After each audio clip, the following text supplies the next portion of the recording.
আরজি করে চিকিৎসকদের গণকনভেনশন সরাসরি আপনাদের সামনে রাখবো। সাংঘাতিক জায়গা, কিন্তু তুমি যদি ভালোবাসতে পারো ভালোবাসা না টিকতে পারবে না, কিন্তু তুমি পারবে। আমার মনে আছে কথাগুলো। Fair and bright night and day cream, ত্বক থাকবে ব্রাইট সারাদিন, পলিউশন ফ্রি, ঠিক যেন রাতের ফোঁটা সাদা ফুল। সারাদিন হ্যাপি ব্রাইট স্কিন। তুমি আরজি করে স্টুডেন্ট নাও, তুমি আরজি করে নাও, আমি তাতে কি হয়েছে দেখা যাক। জয়েন করেছিলাম 13 সেপ্টেম্বর 2013। আমি জানি না 7 দিন কি 10 দিনের মধ্যে আমার মনে হয় আরজি করতে আমার নিজের কলে আমি খালপাড় হয়ে গেলাম যেন সঙ্গে সঙ্গে। 7 days কাজ করতে আরম্ভ করে দিলাম। যারা ভালো কাজ করছেন প্রত্যেকে বলছে এদের ছেড়ে দাও, এদের ছেড়ে দাও, এরা কেন কাজ করছে, এ করা যাবে না, ইলেকশন করা যাবে না। কয়েকটা ছেলের নামে একটা এ করে দাও, তাহলে ইলেকশন বন্ধ হয়ে যাক। আমি হবে না স্যার, করবো না। আমি যদি আরজি করে প্রিন্সিপাল হয় আমি কোনো ছেলের সম্বন্ধে কিছু বলবো না। স্টুডেন্টস পিজিটিস হচ্ছে মাই ফার্স্ট প্রায়োরিটি। তাদের আমি যতক্ষণ প্রিন্সিপাল থাকবো তাদের একটা চুল কাউকে নাচতে দেবো না। আমি বলেছিলাম এনআরসি আন্দোলন চলছে, এখানে আন্দোলন চলছে, আরজি করে ছেলেরা আগিয়ে যাচ্ছে, ইলেকশনের সময় ছেলেরা বড় বড় কথা বলছে, ওদের অনেক জায়গাতে। আমি আগে ওইসব কথা বললে শেষ হবে না। বলে এই 10-15টা ছেলে করে দাও, তারপরে দেখে নিচ্ছি কি হয়। যে করা যাবে না। একবার উপর থেকে ফোন আসছে এনআরসি গঠনের পরে আরজি করে কিছু ছেলেকে করে দাও, করা যাবে। আমি করা যাবে না স্যার, আমি করতে পারবো না, আমি রিজাইন করছি, পরের দিনে করবো। কিন্তু আমাকে কেউ করতে পারে না। অনেকবার ট্রান্সফার হওয়ার চেষ্টা হয়েছে, করতে পারিনি। তো আরজি করে আমি ভাবছিলাম যে চেঞ্জ হচ্ছে। আমি যখনই আরজি করতে গেলাম, আমি প্রায় জানি 1 মাস 2 মাস পর থেকে 3 মাস যখনই আমাদের এক্সপিরিয়েন্স এলেন পার্মানেন্ট হিসাবে, প্রত্যেকটা স্যার আমরা ভালো নেই। আমি কেন পড়াশোনা হচ্ছে না, না স্যার ভালো নেই।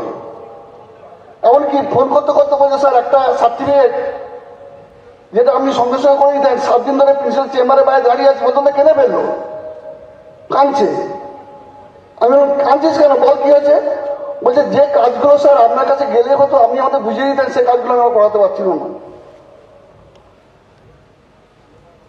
আমি বললাম আমি কি বলবো, না স্যার অ্যান্টি কাজ হয়ে যাবে, আপনি আমাদের এত ভালোবাসেন, অ্যান্টি কাজ হয়ে যাবে। যাই হোক, আরজি করে মেডিকেল কলেজে মানে আমার কিছু আলোচনা করলে এখন না বমি পায়। মানে আমি রাত্রেবেলায় আমার বমি পেয়ে যাই। আমি যখন আরজি করে খবরটা শুনি আর করি, মানে এত আমার রাগ হয়, এত হয়, কি করে এটা সম্ভব হয় আমি জানি। আমি আমাকে বলতাম দেখ পরিবর্তন তো হয়। আমি 7 বছর ছিলাম, আমাদের সঙ্গে যে ইঞ্জিনিয়াররা ছিল, প্রত্যেকটা ডাক্তার আমাদের বলতেন স্যার ভালো নেই। হ্যাঁ, এমনকি অনেক মিডিয়া বলতেন স্যার কাকে ছেড়ে এলেন, কি হলো আপনার আরজি কর। আমি আরে ভাই একটু ওয়েট করো, একটা চেঞ্জ হয়েছে, প্রিন্সিপাল চেঞ্জ হয়েছে, আস্তে আস্তে ডেভেলপমেন্ট হয়ে যাবে। কারণ অনেক সময় দেখি যে চেঞ্জ হয়, একটু গন্ডগোল হয়, আবার চেঞ্জ হতে আস্তে আস্তে বেটার দিয়ে হয়, চেঞ্জ ফর বেটার।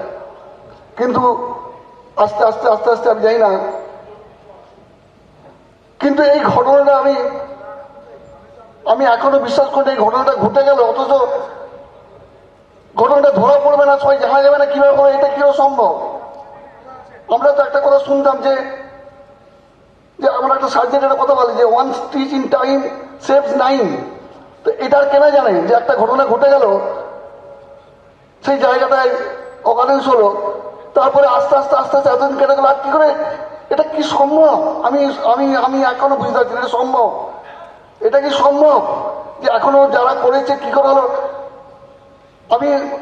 আমি ঠাকুরের কাছে সবসময় প্রার্থনা করতাম। আমার সময়ে একটি মেয়ে ডেঙ্গু, অপূর্বতা আছেন, আমাদের ডক্টর গাঙ্গুলি আছেন, উনি সব ব্যাপারে আমি ওনাদের কাছে পরামর্শ করতাম থাকতেন।